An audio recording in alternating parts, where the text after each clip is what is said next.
আজি সৰ্বভাৰতীয় সংযুক্ত গণতান্ত্ৰিক মৰ্চাৰ নওগাঁ জিলা আয়ুক্ত কাৰ্যালয় ঘেৰাও কাৰ্যসূচী। চলমান ভোটাৰ তালিকাৰ বিশেষ সংশোধন এছআৰ প্ৰক্ৰিয়াত হোৱা প্ৰক্ৰিয়াগত অনিয়মৰ বিৰুদ্ধে নওগাঁ জিলা সৰ্বভাৰতীয় সংযুক্ত গণতান্ত্ৰিক মৰ্চাৰ উদ্যোগত আজি নওগাঁ জিলা আয়ুক্ত কাৰ্যালয় ঘেৰাও কাৰ্যসূচী অনুষ্ঠিত হৈ যায়। দিনৰ 12 বজাত নওগাঁও চহৰৰ নেহেৰুবালিৰ পৰা সৰ্বভাৰতীয় সংযুক্ত গণতান্ত্ৰিক মৰ্চাৰ প্ৰায় 5 শতাধিক কৰ্মীয়ে হাতত প্লে কাৰ্ড লৈ সংখ্যালঘুৰ ওপৰত ৰাজনৈতিক আতিশয্য বন্ধ কৰক, বিজেপি চৰকাৰ হাই হাই, ভোটাৰ তালিকাৰ পৰা নাম কৰ্তনৰ ষড়যন্ত্ৰ বন্ধ কৰক, 7 নং ফৰ্মৰ জৰিয়তে ভোট কৰ্তন বন্ধ কৰক, এছআৰ ভুৱা অভিযোগ বাতিল কৰক, এছআৰ নামত হাৰাশাস্তি বন্ধ কৰক আদি শ্লোগানেৰে ৰাজপথ কঁপাই তোলাৰ লগতে জিলা আয়ুক্তৰ জৰিয়তে অসমৰ মুখ্য নিৰ্বাচনী বিষয়ালৈ এক স্মাৰক পত্ৰ প্ৰেৰণ কৰে। আজিৰে জিলা আয়ুক্ত কাৰ্যালয় ঘেৰাও কাৰ্যসূচীত সৰ্বভাৰতীয় সংযুক্ত গণতান্ত্ৰিক মৰ্চাৰ উপসভাপতি তথা ধিং সমষ্টিৰ বিধায়ক আমিনুল ইছলাম, কেন্দ্ৰীয় কমিটিৰ সাধাৰণ সম্পাদক চম্পক কলিতা, ৰূপহীহাটৰ প্ৰাক্তন বিধায়ক আব্দুল আজিজ, মজিবুৰ ৰহমান, নওগাঁ জিলা সমিতিৰ সভাপতি মতিউৰ ৰহমান আৰু মৰিগাঁও জিলা সমিতিৰ সভাপতি ছিদ্দিক আহমেদৰ লগতে নওগাঁ জিলা সমিতিৰ একাংশ বিষয়ববীয়া উপস্থিত আছিল। টুকটুকিৰ পৰা জালালুদ্দিন আহমেদৰ ৰিপৰ্ট UMB। 300 মানুহৰ নামতো 7 নম্বৰ ফাইলতে অভিযোগ কৰিছে, যিটো নিৰ্বাচনী ভোটাৰ লিষ্টৰ যিটো ৰিপ্ৰেজেণ্টেশ্যন অফ পিপল এক্ট 1950 এইটো ভায়োলেট কৰিছে। এই আইনৰ অধীনত এজন লোকে সপ্তাহত সৰ্বাধিক 10জন লোকে BLO 10জন লোকৰ বিৰুদ্ধে অভিযোগ দিব পাৰে, কিন্তু এজন মানুহে একদিনত 200-300 মানুহৰ নামতো অভিযোগ দিছে। আনকি যিসকলে অভিযোগ দিছে তেওঁলোকে আজি ওলাই আহি পেলাই মিডিয়াত কৈ আছে আমি অভিযোগ দিয়া নাই, আমাৰ নামত কোনোবাই ভুৱা অভিযোগ দিছে, কোনোবা মণ্ডল বিজেপিৰ সভাপতি, কোনোবা বিজেপিৰ জিলা সভাপতিয়ে তেওঁলোকে কোনো মানুহক অন্য আঁচনিৰ কথা কৈ তেওঁলোকক খালী ফৰ্মত চহী লৈ এজন মানুহৰ এপিক নম্বৰ ব্যৱহাৰ কৰি তেওঁলোকৰ নামত ভুৱা অভিযোগ দিছে।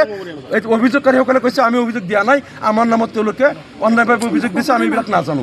গতিকে ইমানখিনি অন্যায় হোৱাৰ পিছতো আজি আৰু যিবিলাক স্থানত উচ্ছেদ হৈছে, উচ্ছেদিত লোকসকল তেওঁলোকে আহি পেলাই আজি য'ত নগাঁও মৰিগাঁও জিলাত আশ্ৰয় লৈছে তেওঁলোকে 8 নম্বৰ ফৰ্ম যোগে তেওঁলোকৰ নামটো ইয়াতে ৰেজিষ্টাৰ কৰি আনিব লাগে, কিন্তু দেখা গ'ল 8 নম্বৰ ফৰ্ম যোগে তেওঁলোকে আবেদন কৰোঁতে এইটো ছাপোৰ্ট কৰা নাই ছিষ্টেমে, কাৰণ তেওঁলোকৰ নাম 7 নম্বৰ ফৰ্ম যোগে তাতে কৰ্তন কৰি দিয়া হৈছে।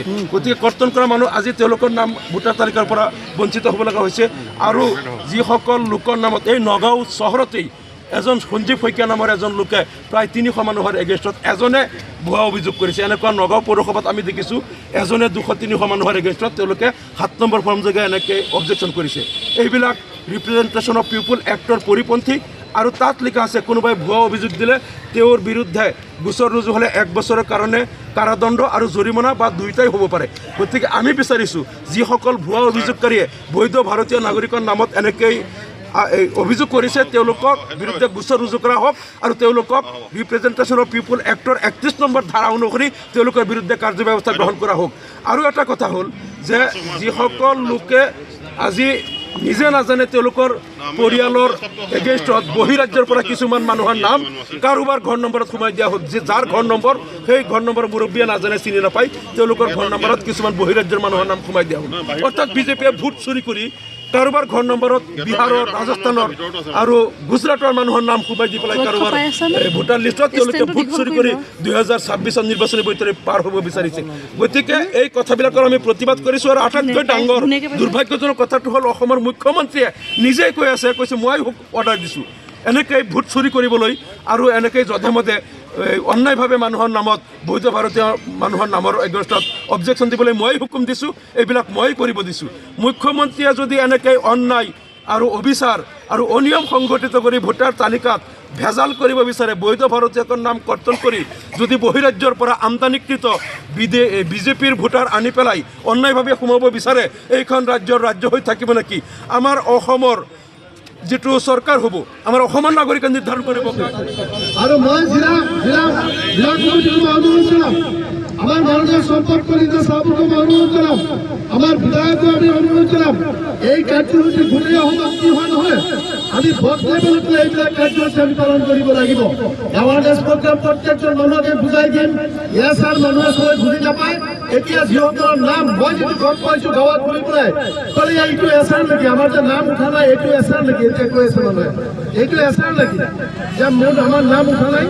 গতিকে কথাটো হ'ল কি, আমাৰ এই আন্দোলন ষ্টাৰ্ট হ'ল, আন্দোলন চলি থাকিব আৰু প্ৰত্যেকটো লেভেলৰ মানুহে, প্ৰত্যেকটো অৰ্গেনাইজেশ্যনে, প্ৰত্যেকটো গাঁও পঞ্চায়তত কিমান কিমান নাম মানুহৰ নাম আমাৰ নোটিছ হৈছে, আমাৰ নাম বাদ পৰিছে, এইবিলাক সম্পৰ্কে আমাৰ পাৰ্টি অফিচত আপোনালোকে খবৰ দিব লাগিব। ব্লক লেভেলৰ মানুহসকলক, ব্লকৰ প্ৰেচিডেণ্ট, সভাপতি, সম্পাদকসকলক মই অনুৰোধ জনাইছোঁ, আপোনালোকে এইবিলাক কৰিবলৈ চেষ্টা কৰিব। আৰু মুখ্যমন্ত্ৰী যিটো ধান্দা কৰি আছে, মুখ্যমন্ত্ৰী যিটো চেষ্টা কৰি আছে, মুখ্যমন্ত্ৰী ভাবি আছে যিমানে মিয়া মুছলমানৰ ওপৰত অত্যাচাৰ কৰিম, যিমানে মিয়া মুছলমানৰ ষড়যন্ত্ৰ কৰিম, সিমানে অসমীয়া নাহিব পাৰে।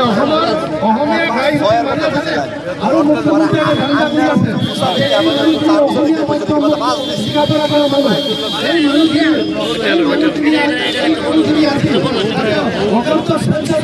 এনেকুৱা এটা অৱস্থা সৃষ্টি কৰিব বিচাৰিছে। কাৰণ আমাৰ মানুহে দুজন অসমীয়া লিখিছে, আকৌ লিখিব, কিন্তু মুখ্যমন্ত্ৰীৰ ধান্দা হ'ল এই মানুহখিনি